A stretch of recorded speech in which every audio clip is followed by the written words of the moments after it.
Muy buenas nuevamente. Seguramente para nosotros pensamos que cuál será la obra mayor del gobierno actual de México de Andrés Manuel López Obrador.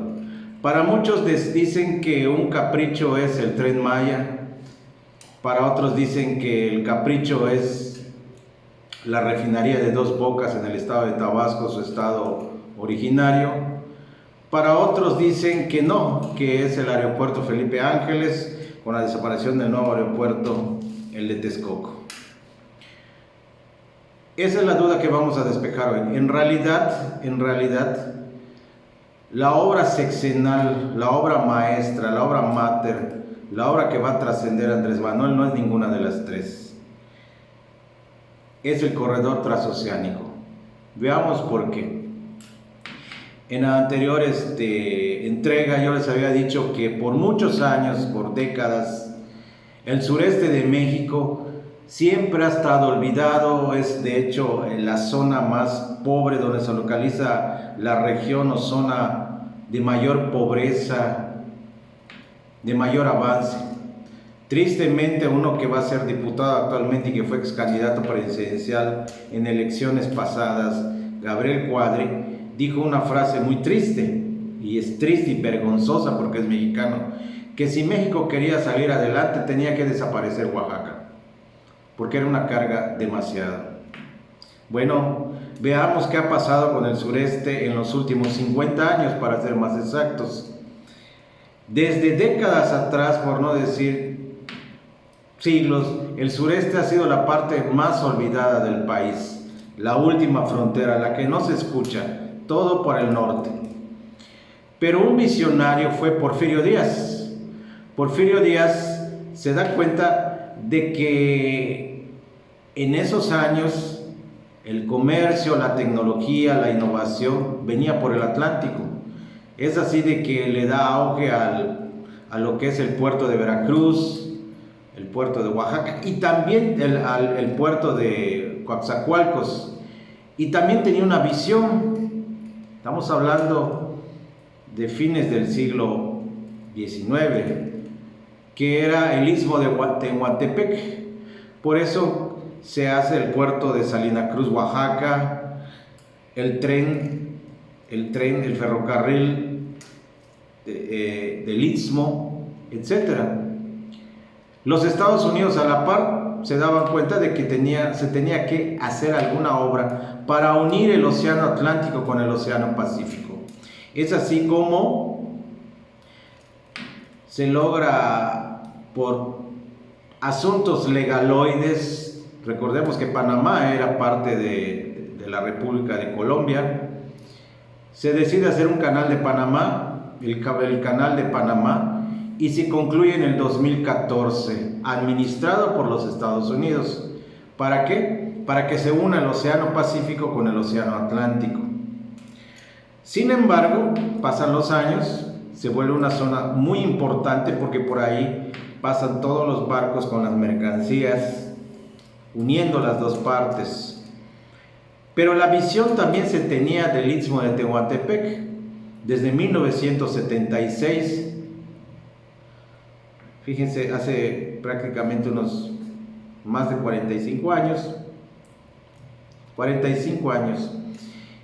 para ser más exactos, en el gobierno de José López Portillo.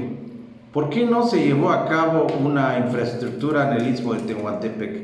Sobre todo que ayudaría mucho a emerger esa economía prácticamente paupérrima de por allá y ayudar mucho en las condiciones a veces hasta infrahumanas de los ciudadanos de esa región, para que emerja también el sureste. Por intereses personales no se podía tocar o no se podía tener algún conflicto con el gobierno de los Estados Unidos, que eran los administradores del Canal de Panamá. Hoy las condiciones son totalmente distintas, es administrado por el país Panamá. Y también han cambiado las condiciones comerciales. Siglo pasado, hasta hace unos 20 años, por historia, desde la época de la conquista, el océano Atlántico de ahí venía todo, De ahí emergía todas las riquezas, el comercio de Europa. Hoy el comercio viene por el Pacífico. Hay que mirar más a los puertos del Pacífico. Esta es la visión que se tiene por este gobierno actual. Les decía que desde hace 50 años para acá ha sido olvidado el sureste, se considera que no trabaja, cuando tiene muchísimas riquezas. Comienza a despuntar el sureste en el año 70-71 con el descubrimiento de esas hermosas playas, de que lo que es Cancún, lo que es la Riviera Maya, y empieza a emerger el turismo. En esos años todavía Quintana Roo no era un estado, era un territorio, ¿ok? Campeche, el boom petrolero de fines de los 70s, mediados de los 70s, la famosa frase célebre de José López Portillo: nos tendremos que acostumbrar a administrar la riqueza. Pero ellos, no el pueblo, ellos.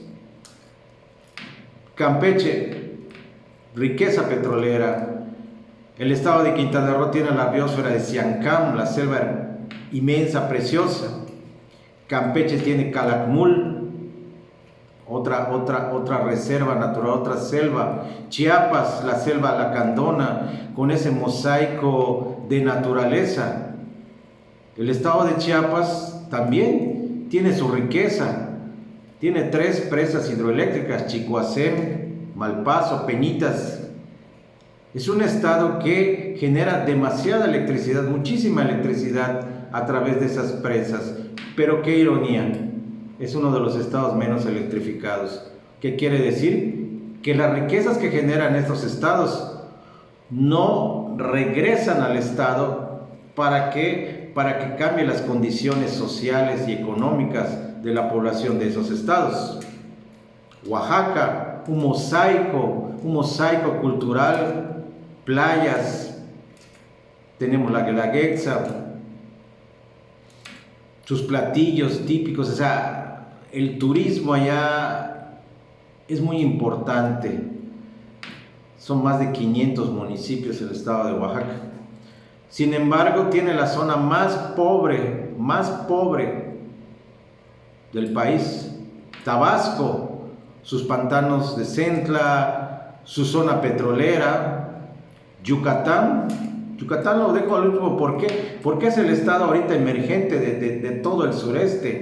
Su comercio, su mundo maya, su viabilidad, su conexión internacional. Tiene un aeropuerto internacional, tiene un puerto mercante.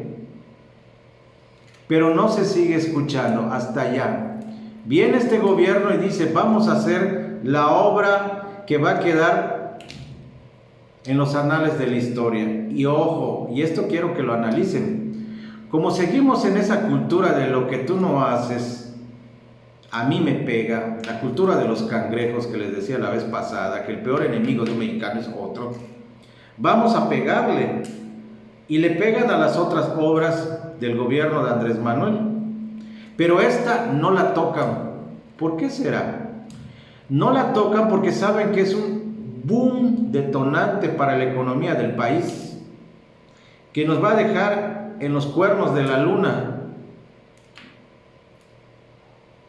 No se toca, no se pega, pero tampoco se hace referencia de ello, porque eso le daría lucidez al gobierno actual.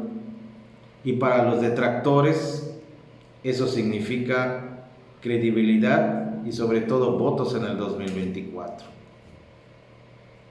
Pero ¿qué es esto lo que está haciendo el corredor interoceánico? Simple y sencillamente es abrir una brecha por allá, o sea, que la parte más angosta del país está en el istmo de Tehuantepec, desde lo que es el puerto de Salina Cruz hasta Coatzacoalcos, son 300 kilómetros, vamos a dejarlo así, kilómetros más, kilómetros menos.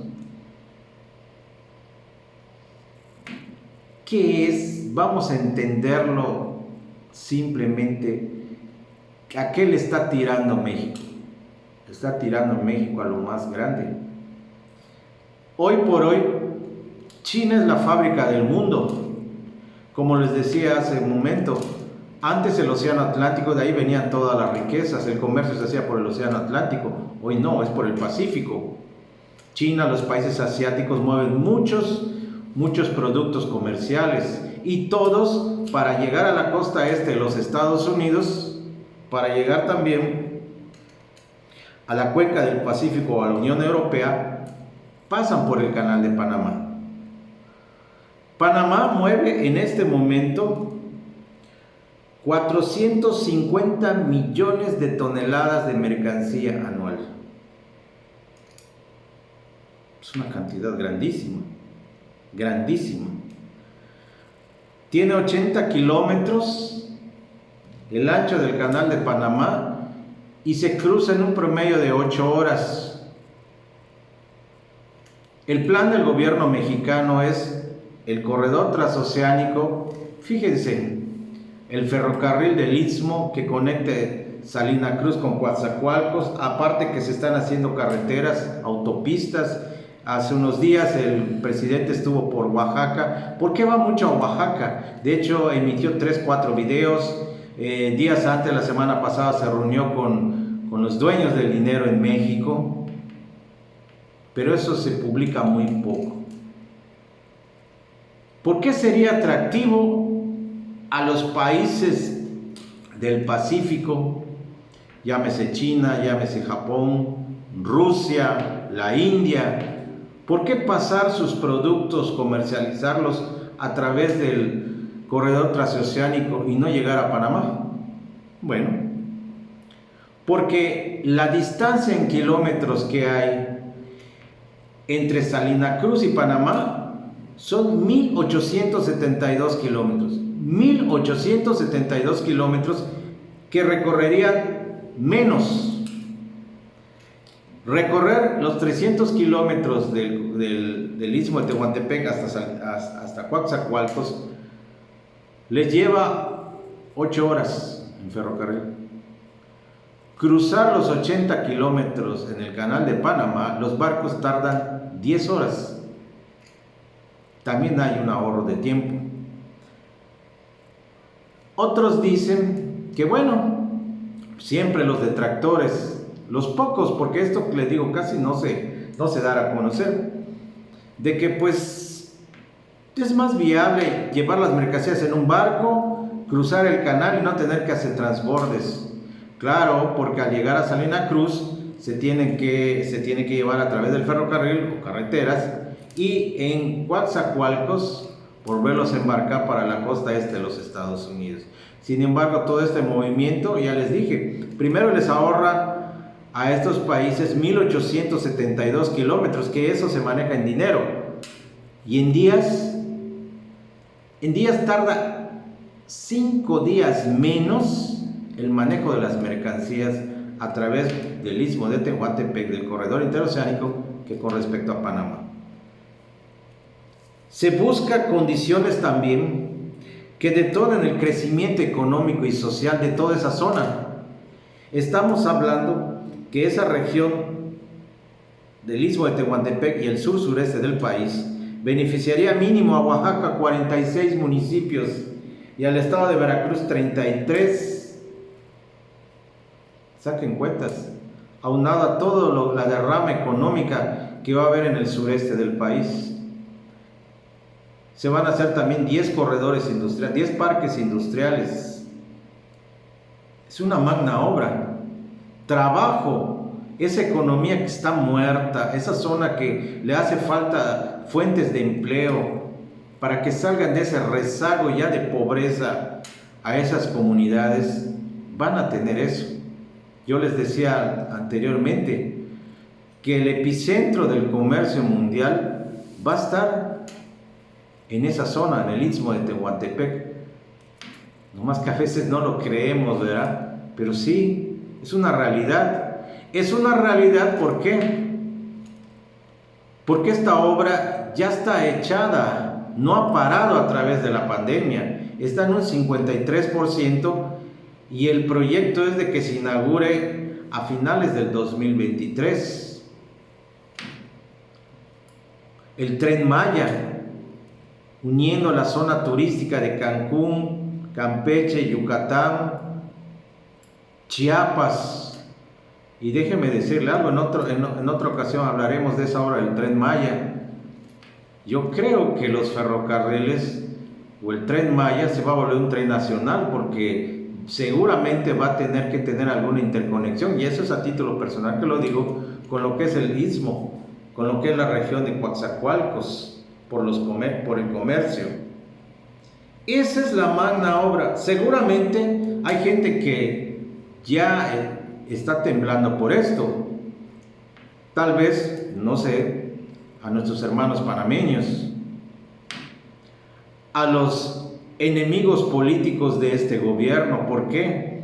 Porque esta va a ser una obra que no va a ser de un sexenio, se va a quedar para los anales de la historia, pero nos va a traer modernización, nos va a traer fuentes de empleo, nos va a generar riqueza, y aquella zona de mayor pobreza va a tener las condiciones distintas a las que tiene ahora.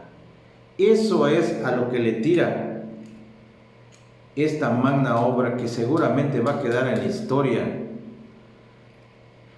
Ya lo dijo el presidente, que él en el 2024 se retira completamente de la política, se va a su rancho.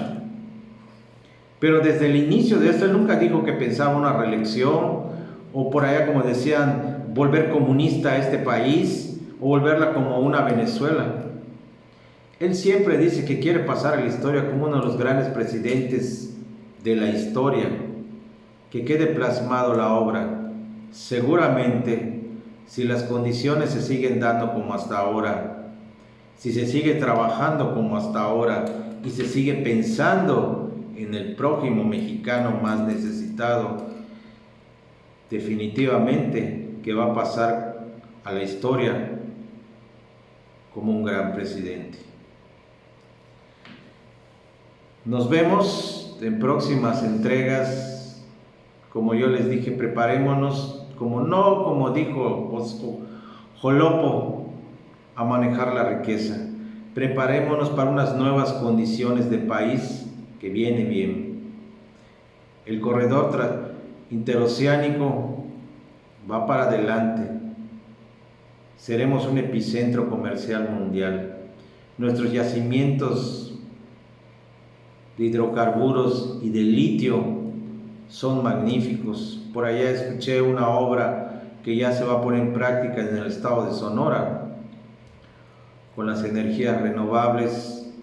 El sureste ahora sí se va a tener que hablar, y ya no va a seguir siendo la zona olvidada del país. Me despido como siempre deseándoles el mejor de los éxitos. Sigamos en nuestra trinchera haciendo lo que nos compete, y como siempre, nunca dejen de sonreír, porque nunca saben cuándo esa puede ser la última sonrisa. Que tengan un excelente día. Dios les bendiga. Y les espero que le den clic, que se registren en el canal. Seguiremos subiendo temas de diversa índole, no solo estos, sino de temas cotidianos de la sociedad. Por ahí hay unos 2-3 temas que nos han sugerido, muy candentes, muy difíciles, y tratar de tocarlos de esa forma lo más objetivo que se pueda, y como siempre ser la voz del silencio. Dale click. En el YouTube estamos como Alex Baraez, en el Facebook como La Voz del Silencio. Hasta la próxima.